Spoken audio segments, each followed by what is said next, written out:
Hello guys! Welcome back ulit sa channel ko. Kung bago ka pa lang dito, hi! Ako nga pala si Charlene. Sa video na ito, medyo kakaiba yung gagawin natin kasi product review plus mukbang siya in one video. Hindi ko kasi na-record yung boses ko while filming, kaya eto voice over tayo ngayon habang pinapanood niya yung actual video ko.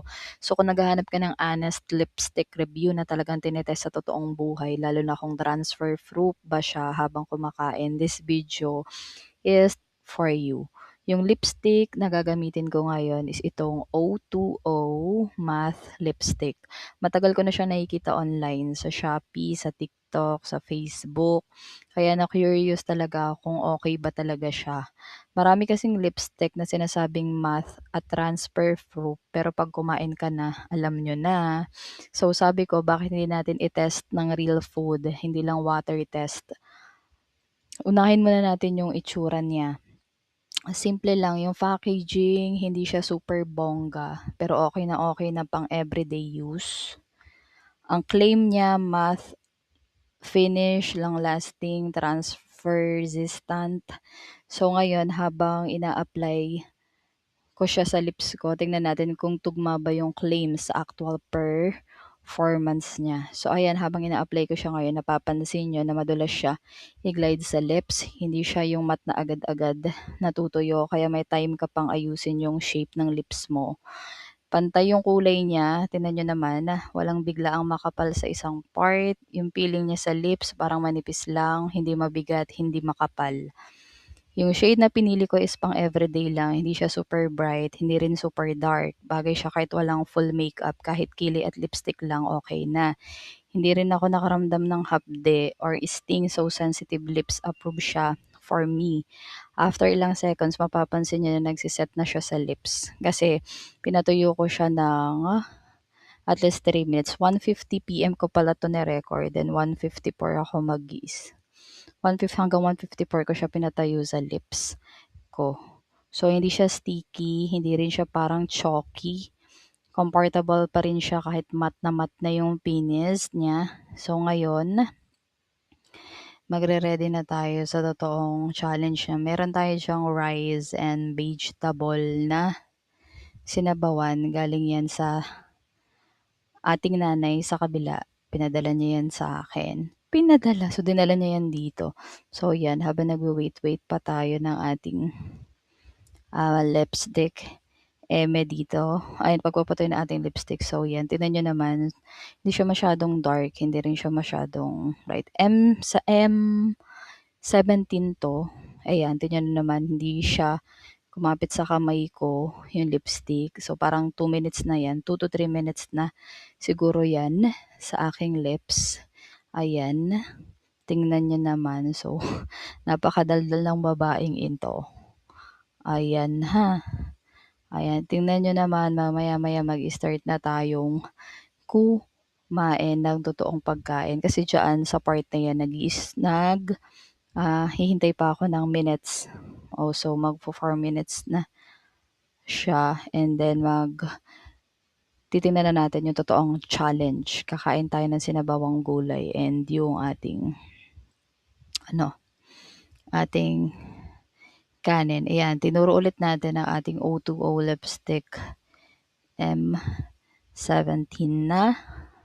Wala kasing cut-cut to guys. Hindi ko alam na hindi pala nare-record yung voice ko kanina. So, eto na siya. Ayan, nagwe-wait pa rin tayo. Hindi kasi na-record yung voice ko kanina. Kaya, yun. Nagbo-voice over ako ngayon. So, ayan. Tingnan nyo naman. Pag ganun-ganun pa si ate mo. Ayan. Ayan. Go na. Hindi lang tayo magwa-water test dito ha. Start na natin sabaw. Kasi sa totoong buhay, hindi naman tayo tubig lang ang iniinom. Kakain tayo ng sinabawang gulay na may pechay. So, ito na yon. May sabaw, may kanin, mainit-init pa yan. Perfect to pang test. Kasi may sabaw siya, may oil pati, lahat na. So, first bite natin, slow. So, ayan, first bite natin, kakain lang ako normally.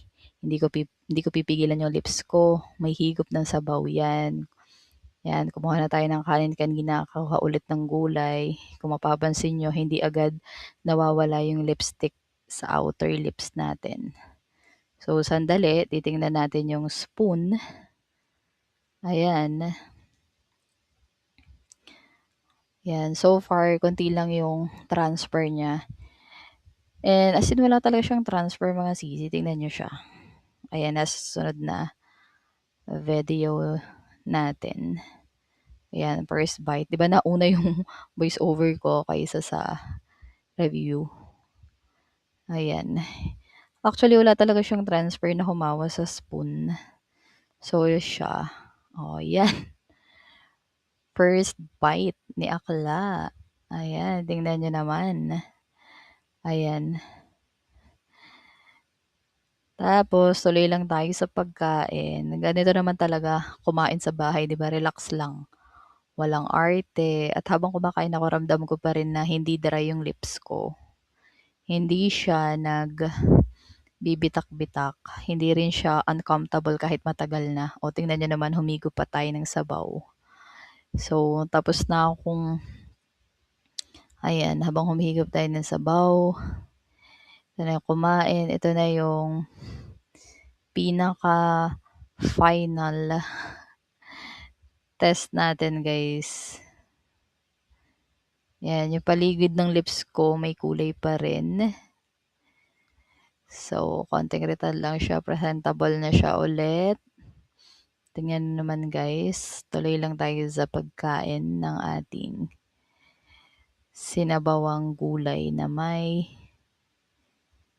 sinabawang pechay. Actually guys, yung ano natin, sinabawang gulay is may paminta siya. Paminta, luya, nor cubes. Ang sarap ng sabaw na yun na ginawa talaga ni nanay, as in. So, yan. Tuloy pa rin tayo sa pagkain, naging mukbanger. Nakakainis, hindi nyo narinig yung pagkain ko niyan. Tingnan niyo naman yung mukha ko dyan, guys. Ayan, o sige, tininanan ko na. O, di ba? Wala talaga as in. Super ganda ng lipstick na to. Nanalo tayo. Kaya ilalagay natin yung description sa link. Ay, description, yung link sa description. Nabaliktad na si Akla. So, tuloy pa rin tayo sa pagkain. Tingnan nyo naman yan, guys.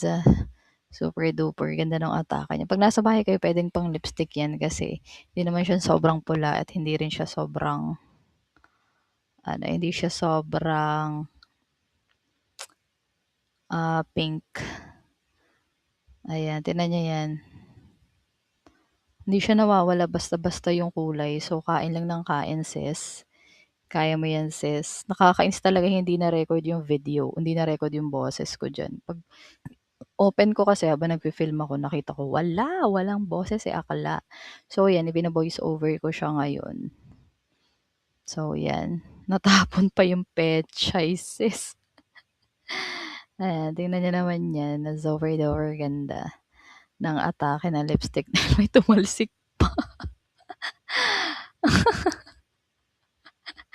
Oy, walang cut-cut yan ha. Hindi ko yan ikakat. Ayan, para makita niyo talaga na super ganda ng lipstick na yan. Alam ko na, review ko na to.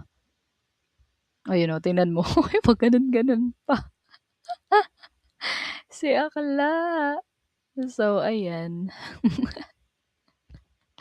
Tingnan niyo yan. So, sumubo pa ulit. Ayan, let's see. Zover. Ganda ng lipstick na yan, guys. So overall verdict ko sa O2O matte lipstick na to, for the price niya, sulit. Comfortable, okay for everyday use. Hindi siya pang heavy food challenge, pero pang normal na kain, pasado siya. Yan. So guys, salamat sa panonood ng ating product review plus mukbang na to. Kung gusto nyo ng mga ganitong klaseng review, lipstick, makeup, or kahit food testing, i-comment nyo lang. Basta don't forget to like, subscribe, and share ng ating video. Ingat lagi and see you sa ating next video. So, nagtitest pa si Akla. And thank you so much for watching, guys. And ililink natin ilalagay natin sa description yung link na ating O2O matte lipstick. Thank you so much. Bye! Ayan, nagsasalita pa nga. Ayan, super ganda ng lipstick na ito. Bye!